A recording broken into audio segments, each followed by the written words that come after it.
When I was a kid, there was very little about dinosaurs that ever really frightened me. In terms of just how dinosaurs look or act, I like to think that I understood that most of the depictions of them that I read in books or saw in paleo art growing up were for the sake of depicting them as animals and not as monsters. So I don't think there was a point where I was genuinely scared of a dinosaur, but I do remember being slightly unsettled by those early pieces of paleo art that depicted antediluvian or Victorian era dinosaurs and prehistoric creatures. I mean, they are literally called antediluvian monsters, which, yeah, that's definitely a fitting description. I mean, look at some of these drawings. Of course, these are now outdated examples of how dinosaurs used to be depicted, however, that's not all they ended up being used for. So I recently got back into reading dinosaur short stories, and during my search to find more to cover for the channel, I ended up running into one that I felt deserved its own video because of how disturbing and absorbing it was. This was the 1899 short story, The Monster of Lake LaMetrie, which was made during a point in time when these Victorian-era dinosaurs were still making their rounds in different forms of art and literature. As far as the story goes, it's a science fiction short that recounts the diary entries of scientist James McLennigan and his visit to a Wyoming lake known as Lake LaMetrie, who he visits with his friend Edward Framingham. During their visit, the two encounter an Elasmosaurus, leading to a series of events that end with a rare opportunity that allows the scientists to launch an unconventional experiment to see what happens when you combine human mind with a monster's body. The story was written by Warden Alan Curtis, who worked with different news outlets as a journalist after getting his bachelor's degree from the University of Wisconsin in 1889, but also wrote science fiction short stories for a short time between the late 1890s and the early 1900s. Among these short stories was one of, if not his most well-known one, The Monster of Lake LaMetrie. The story has been collected and put into different short story collections over the years, but the first appearance of it was an 1899 September issue of a UK magazine called Pearson's Magazine, and the story was accompanied by really nice drawings by Stanley L. Wood that showcases the old-fashioned depictions of the long-necked aquatic elasmosaur, which looks just absolutely beautiful. Look at that. For this specific story, it was actually a combination of all sorts of genres and subgenres that were popular during this era. At the time, science fiction, which I don't even think was formally established by that name at this point, was still finding its footing, so a lot of authors were experimenting with certain ideas that were popular during the late 1800s, for example, Gothic horror, which spawned and was further popularized by titles like Robert Stevenson's 1886's The Strange Case of Dr. Jekyll and Mr. Hyde, and Bram Stoker's 1897's Dracula. This would definitely be an influence to the story, as there is a huge aspect of horror to it, which also has this cryptozoological element to it, along with asking the disturbing question of how far can one go before they're no longer considered to be human. You'll know what I mean when we get to the story. Along with this, Western literature was also popular, and given the time period and area the story is set in, which is in a mountain region in Wyoming, it's considered by some to have been an early example of a subgenre of Western literature that would become known as weird westerns or just science fiction westerns. To me, The Monster of Lake LaMetrie is a great example of a Victorian-era dinosaur horror story, one that, despite its simplicity as a story, has a lot to its background that makes it what it is. But at this point, you're probably wondering what this story is, so I won't keep you waiting any longer. Let's take a look at this dinosaur short story.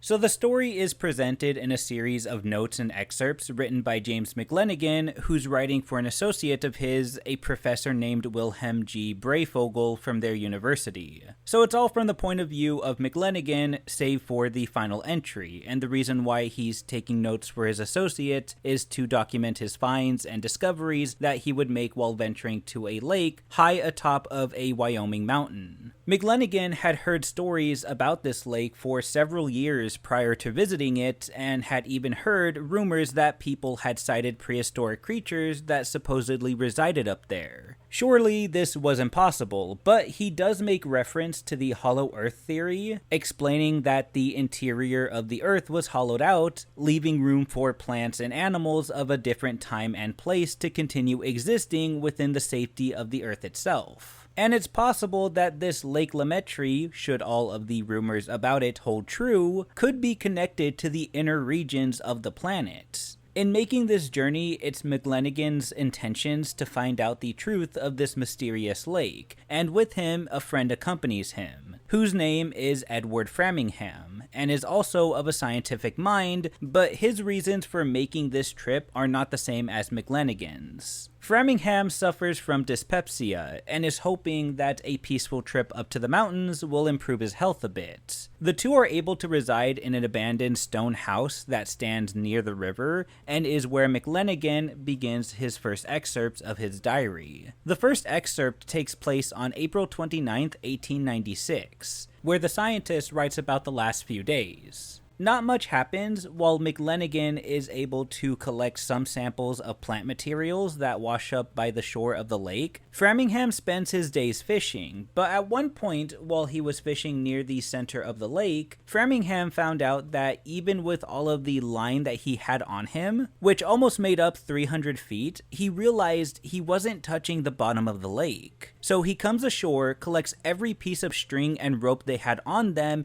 and adds about another 200 feet to the rope. He goes back out to the water and is still not able to touch the bottom of the lake with it. With this, he's certain that he's found the entrance point to the interior of the earth. That's about as much as he was able to contribute to the search, however, because within the next few days, Framingham would go through a painful dyspepsia attack, leaving him stuck inside the stone house, while McLennigan continues to find specimens of all kind washing from the shores of the lake. One night, however, the two experience a flash flood, forcing them to climb to the top of the house to wait it out, as other spots of high ground were too far to get to in their condition. Eventually, the water stops rising and moving altogether, but it's not long before it starts moving again, this time in a motion that begins to form a whirlpool in the lake. But after some more time passes, the water returns to its normal level. However, it left the surrounding area in a complete mess and our characters in a tough spot. Many of their tools and food had been damaged in the flood, their mules had drowned, their boat had become damaged, most if not all of McLennigan's specimens were injured, and on top of all of this, Framingham was still very ill. The plan from here is to leave back to civilization as soon as Framingham is well enough to do so.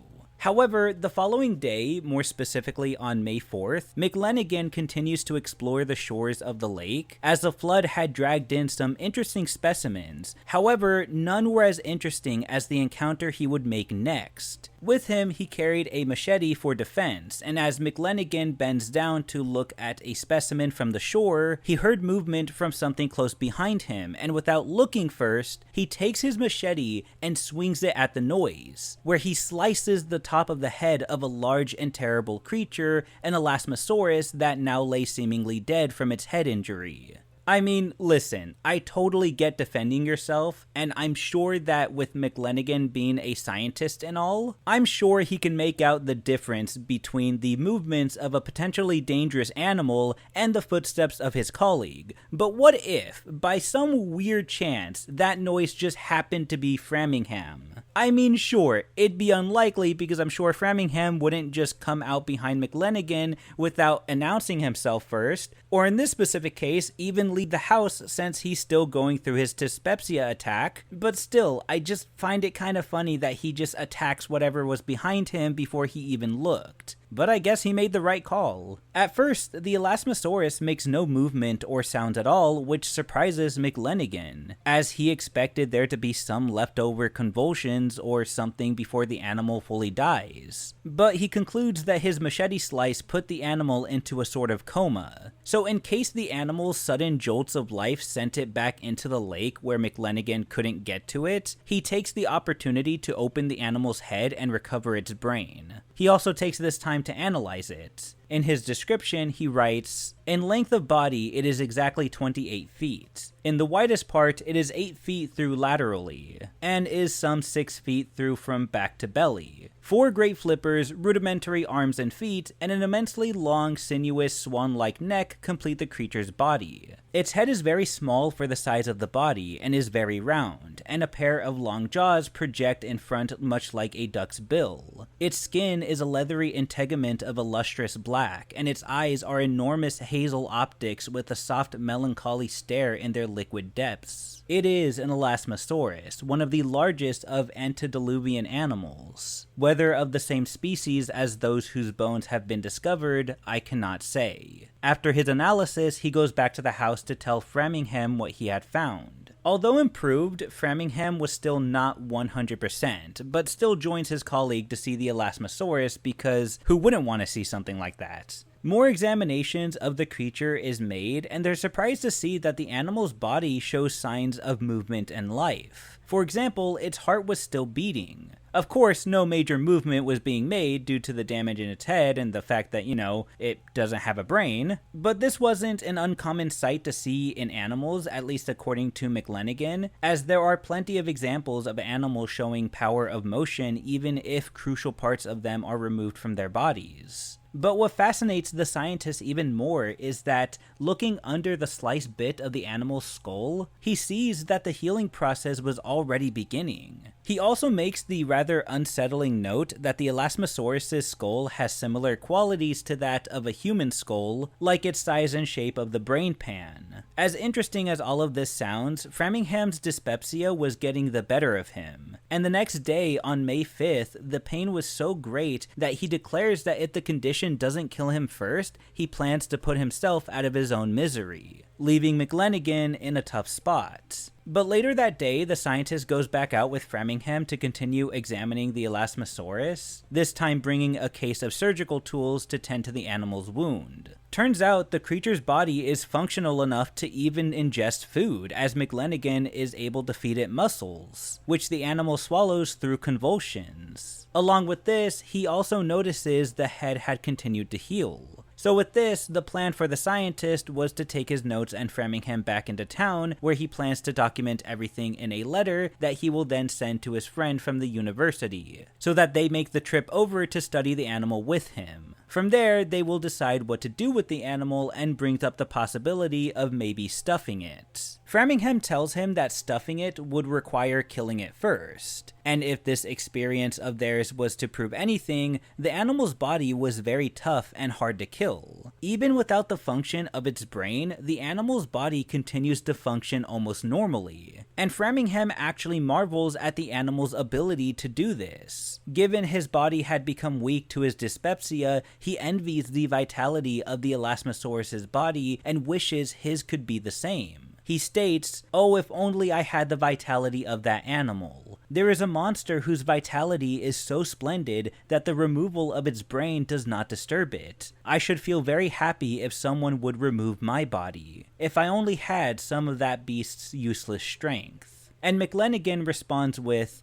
"In your case, the possession of a too active brain has injured the body. Too much brain exercise and too little bodily exercise are the causes of your trouble. It would be a pleasant thing if you had the robust health of the Elasmosaurus. But what a wonderful thing it would be if that mighty engine had your intelligence." Then, in a sudden turn of events, as McLennigan is distracted with examining the animal, Framingham gets into his surgical tool case, takes out a large knife, and slits his own throat, to finally be rid of the pain caused by his constant dyspepsia attacks. Shocked, McLennigan goes to his fallen friend and remembers a fact that sometimes even after decapitation, communication with the person can still be made through winks. So he tells Framingham to wink if he's still alive. There's a wink in the right eye. This means if Framingham was still alive, so was his brain. But this wasn't going to be the case for very long, so taking advantage of the situation,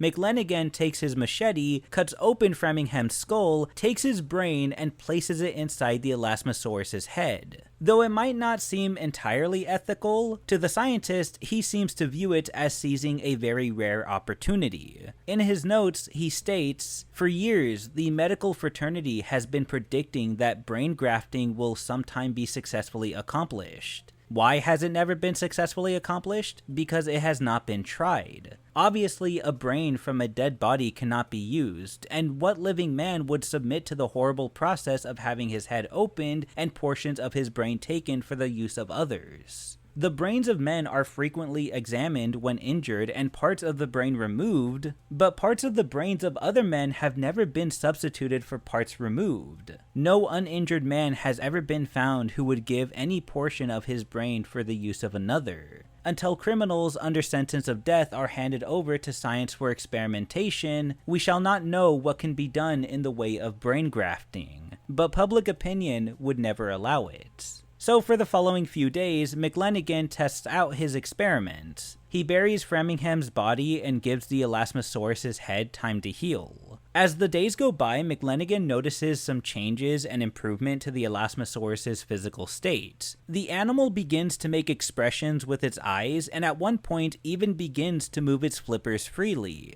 McLennigan tries to communicate with the Elasmosaurus as well, and what's kind of unsettling is that when he calls out to the animal, he calls it by his friend's name. He yells out Framingham, Framingham, since it's Framingham's brain controlling the animal's body. However, it doesn't seem like the brain's fully connected to it quite yet, because every time McLennigan shouts at the creature, all it does is stir for a bit, and that's pretty much it. Undoubtedly, he has not yet established connection with the body, and this of itself would be equivalent to sleep, to unconsciousness. As a man born with none of his senses would be unconscious of himself, so Framingham, just beginning to establish connections with his new body, is only dimly conscious of himself and sleeps. I fed him, or it, which is the proper designation will be decided in a few days, with the usual allowance. Then, one day, as the scientist went to prepare more food for the seemingly motionless animal, he startled to see that for the first time since he first encountered it weeks ago, the Elasmosaurus had finally made some major movement, as it lifted its head and neck completely off the ground, swinging it around in what I can only assume is a mode of panic and fear. And it's also making all sorts of struggling motions with its mouth as if it was trying to form words. But all of this comes to a halt when McLennigan is able to get the animal's attention by yelling out Framingham's name, indicating that his colleague was still there. He tells him that if he can understand him to lower his head on the rock, and that's exactly what Framingham does. McLennigan's experiment was a success, and he takes this time to fill his friend in on everything that happened and what he plans to do moving forward. At this point, Framingham is still unable to move his new body, but McLennigan assures him that that will come in time, but whether he will be able to talk again is unknown. However, when he does manage to connect with his new body, McLennigan hopes that Framingham can venture around the mysterious lake and maybe even locate the entrance to the interior of the Earth to see what lies beyond it. And they could record their discoveries as they initially intended to, at least that's what McLennigan intended to. But he basically tells Framingham that he can finally put both his mind and body towards his scientific goals that his previous body always prevented him from doing. And at first, it seems that Framingham is okay with this new major change in his life. As June rolls around, Framingham gains more and more control over his body, and he even gradually retained his ability to speak and even sing. According to an excerpt in McLennigan's notes, he seems to have all the command over his vast bulk that its former owner had, and in addition speaks and sings. He is singing now. The north wind has risen with the fall of night, and out there in the darkness I hear the mighty organ pipe tones of his tremendous magnificent voice chanting the solemn notes of the Gregorian, the full-throated Latin words mingling with the roaring of the wind in a wild and weird harmony. So already, the thought of a singing Elasmosaurus in a Victorian Gothic horror style story sounds pretty hilarious, right? Well, it gets funnier because in the story, a random scientist who had been hiking the mountain for his own reasons had come across this scene of Framingham singing while inside a little cove by the lake. And Framingham keeps singing until he notices the random hiker looking straight at him, to which he abruptly stops and jumps into the water. Can we just take a moment and put ourselves in the shoes of this hiker? You're out in the woods and you're just hiking. You're getting some fresh air, you're enjoying nature, you're minding your own damn business. When suddenly you hear this loud singing coming from a lake nearby. And when you look over, just out of curiosity of who might be there, you don't see a person. You don't see a person at all. Instead, you see a motherfucking sea monster that proceeds to keep singing until it notices you noticing it and becomes so embarrassed at the situation that it just hides in the water until you leave. As if you'd have the mental capacity to even move from your spot after witnessing something like that. Well, that was a pretty funny situation, but not much really comes from it, despite Framingham's fear of being seen as an Elasmosaurus now, along with his fear of McLennigan leaving him behind. At some point in July, Framingham had finally made the trip to the bottom of the lake to find the entrance point that connected the lake with the interior of the Earth. But the deepest point of the lake, which is towards the center, is backed up with nothing but rocks. With that, there's not much either of the two can really do at this point, which is likely why Framingham is worried McLennigan will leave. But the scientist feels too sorry for his friend to leave him, so he stays, but from this point on, he doesn't really record much in his notes. In fact, for almost a year, he feels there's nothing worth writing about in his notes. Finally, on June 30th, 1897,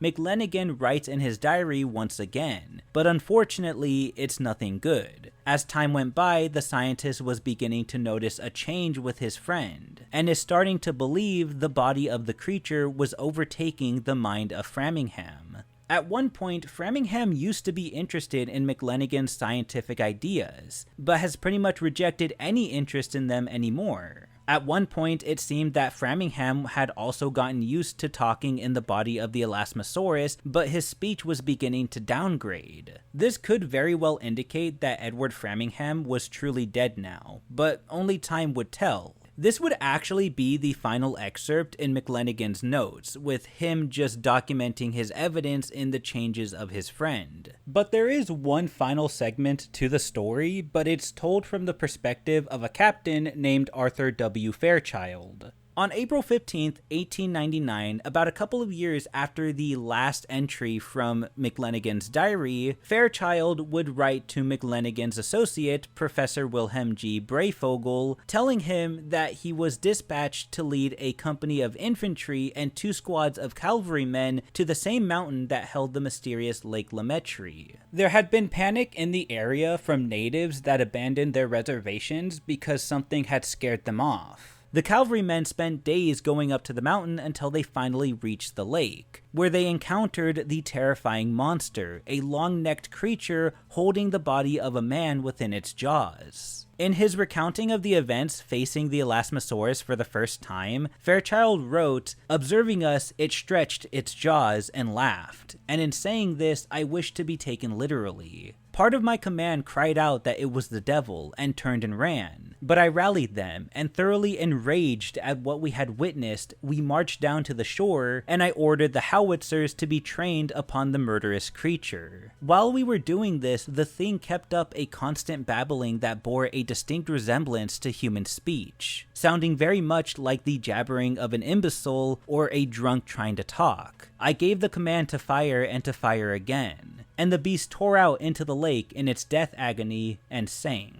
As you can probably already guess, that dead man that was within the jaws of the Elasmosaurus was McLennigan. And while there wasn't any notes or excerpts written within the almost 2-year period that had gone by since the scientist's last entry, we can assume that Framingham was finally gone, with the beast, at least for the most part, overtaking whatever was left of his human side, which resulted in the unsurprising death of McLennigan. Fairchild ends his segment saying that he took the liberty of gathering all of McLennigan's notes and putting them together to send to his associate, along with his own segment, which ends with him stating that an attempt to secure and preserve the Elasmosaurus body should be made, as it would be a priceless addition to any museum. Well, that was quite a story. I really liked it. It was not at all what I was expecting when I first read about it. Initially, I thought it was going to be a simple monster from nearby lake terrorizes locals kind of story, but there was more to it than that. It's an example of early science fiction, but because it was science fiction before science fiction was even a formally established genre, it was a combination of all sorts of concepts and ideas that were popular at the time, all sealed into one story. And I find exploring these kinds of stories to be really fascinating. My only complaint is that I would have really liked to have seen more of the progressive downfall of Framingham, from still having some level of humanity in him to succumbing to the monster of whose body he was forced to be trapped within. Edgy, I know, but the progressive change still would have been interesting to see instead of the abrupt jumps between the diary entries, but aside from that, it's not a bad little vintage paleo short story, and I definitely recommend checking it out yourself if you're interested in experimental horror and or sci-fi stories. I'll leave a link to the full story in the description down below, but if you're someone who's not really into reading that much but you still want to experience the story, there's this really cool dramatic retelling of the story that I found on YouTube, so I'll link that video in the description down below as well in case you want to listen to it. But that's pretty much all I have to say for now. Thank you all so much for watching, and please have a nice day.